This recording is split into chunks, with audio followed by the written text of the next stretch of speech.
जय श्री राम। आज का विषय है चंद्रगुप्त। मोर पर्वत के आसपास रहने वाले मौर्य क्षत्रियों में चंद्रगुप्त का जन्म हुआ। क्षत्रिय होने के कारण जन्मजात नेतृत्व के गुण थे। मगध में उस समय महापद्म धनानंद का शासन था। चंद्रगुप्त राजा के यहाँ साधारण सैनिक था, परंतु वह अत्यंत शूर एवं धीर, धनुष्यबाण और शूल में उसके बराबर कोई नहीं था। देश प्रेम कूट कूट कर भरा हुआ था। नंद अत्यंत विलासी था। कात्यायन, जिसे राक्षस कहते थे, वही अमात्य था, जो परम चतुर था, पर देश नहीं वह राजभक्त था। प्रजा में मन से राजा के प्रति विद्रोह था। उसी समय विश्व विजय करने के लिए अलेक्सुंदर यानी सिकंदर ने भारत पर आक्रमण पश्चिम दिशा से कर दिया था। 8-10 युवक मगध और देश के बारे में चंद्रगुप्त के साथ चिंता और परामर्श कर रहे थे। तब चंद्रगुप्त ने सटीक योजना साथियों के सामने रखी। सुनते ही साथी प्रभाव का लोहा मानने के कारण चिल्ला उठे, महाराज चंद्रगुप्त की जय हो, चंद्रगुप्त ही हमारे राजा होंगे। शब्द समाप्त हुआ कि अमात्य राक्षस सहचरों के साथ पहुंचा। 10 साथियों के साथ गिरफ्तार कर लिया। राजा ने फांसी की सजा दे दी, परंतु रात्रि के अंधकार का उपयोग कर बंदीखाने से भागने में सफल रहे। आचार्य चाणक्य को आकर शीलभद्र नामक शिष्य ने सिकंदर के जय पराजय की सारी घटनाएं सुनाई। यह सुन दुखी गुरुदेव ने अपने शिष्य से कहा कि तुम अभी पर्वतक राजा की सेना में प्रवेश कर उसके सैनिकों में यह झूठा प्रचार करो कि मगध की सेना शक्तिशाली और विशाल है। वहाँ के मंत्री की अलग राक्षसों की सेना है जो मनुष्यों को जिंदा खा जाते हैं। पानी अधिक गिरता है। मगध तक पहुंचने में 180 नदियां पार करनी पड़ती है। मैं अब मगध जाता हूं। उसी समय शिष्य ने आकर कहा, आर्य, मगध से एक सैनिक आया है जो यवनों को समाप्त करने की बात सभी को समझा रहा है। शीलभद्र बुलाओ। आचार्य चाणक्य और चंद्रगुप्त की यह पहली भेंट थी। पहली वार्ता में ही चाणक्य की समझ में आ गया कि यह नौजवान फांसी की सजा देने वाले घनानंद से नहीं, सिकंदर के भारत आगमन से दुखी है। आर्य की सच्चे उत्तराधिकारी की आवश्यकता पूरी हो गई। चाणक्य ने कहा, हम जाकर नंद से बात करते हैं और तुम जाकर सिकंदर के विजय मार्ग में जो भी बाधाएं हो सकती हैं डालो।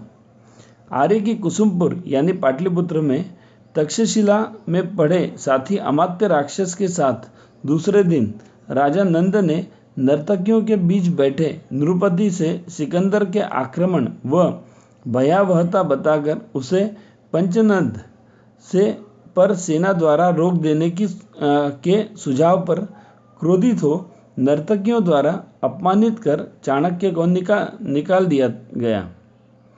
चाणक्य नंदवंश के नाश की प्रतिज्ञा ले पंचनद पहुंचे। चंद्रगुप्त पहले ही आकर अनेक गणराज्यों में राजा से घूम कर असली स्थिति समझाकर अपने पक्ष में कर पर्वतक को भी जो सपना सिकंदर ने उससे हार कर संधि कर दिया था कि मैं विश्व का राजा और तुम भारत के राजा बनोगे, उसकी असलियत का भी सटीक ज्ञान कराया। अब राजा पर्वतक यानी पौरस द्वितीय को भी विरुद्ध कर दिया। उसने अपनी सेना को आगे बढ़ने से रोक दिया। इधर छोटे छोटे राजा भी पंचनद में सिकंदर की सेना को त्रस्त करने लगे। शीलभद्र ने चाणक्य की योजना से दुष्प्रचार का कार्य पूर्ण किया।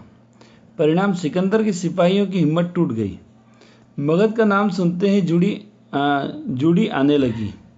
सैनिकों में दम भरने के लिए सिकंदर ने मदिरा छोड़ 3 दिन तक भोजन नहीं किया, तो भी उत्साह नहीं बढ़ा सका। सिकंदर आए हुए मार्ग से वापस जाने से घबराकर अपनी सेना के 2 भाग कर, एक जलमार्ग से निकारस्कर की अध्यक्षता में और दूसरा मकरान के रेगिस्तान होकर स्वयं के नेतृत्व में चलने लगा। रास्ते में मल्लियों ने युद्ध कर एक ऐसा तीर मारा जो वक्षस्थल में लगा, जिससे वह बेबीलोन में मर गया। पर मरने के पहले अपने सेनापति सेल्यूकस से भारत विजय के सपने को पूरा करने का वचन ले लिया। मरने के पहले कह उठा, भारत का आक्रमण मेरे जीवन की सबसे बड़ी भूल है।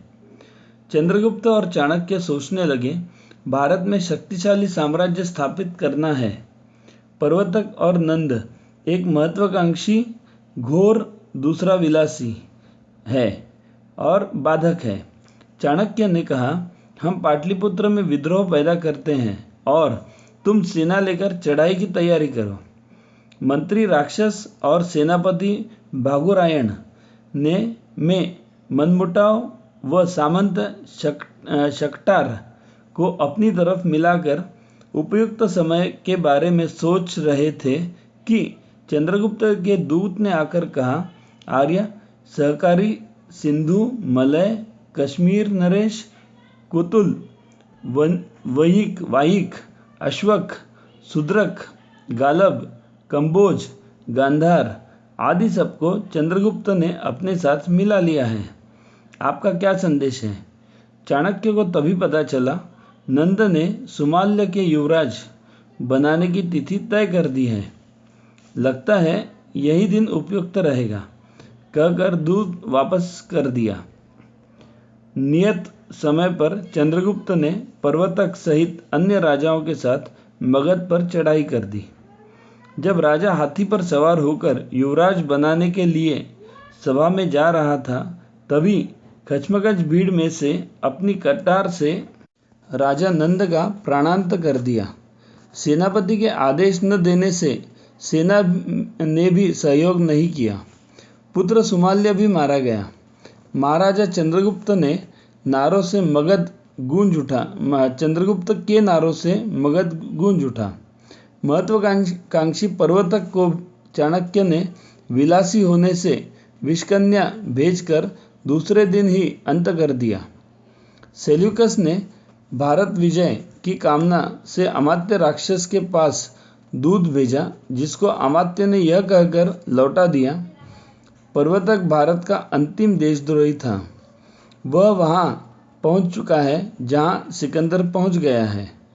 अब भारत में देशद्रोही ढूंढने का प्रयत्न न करना। चंद्रगुप्त ने राष्ट्रभक्त अमात्य राक्षस को अपना मंत्री बनाया। सिंधु के उस पार यूनानी सेनाएं और इस पार चंद्रगुप्त की व्यूह रचना युक्त सेनाएं आमने सामने हुई।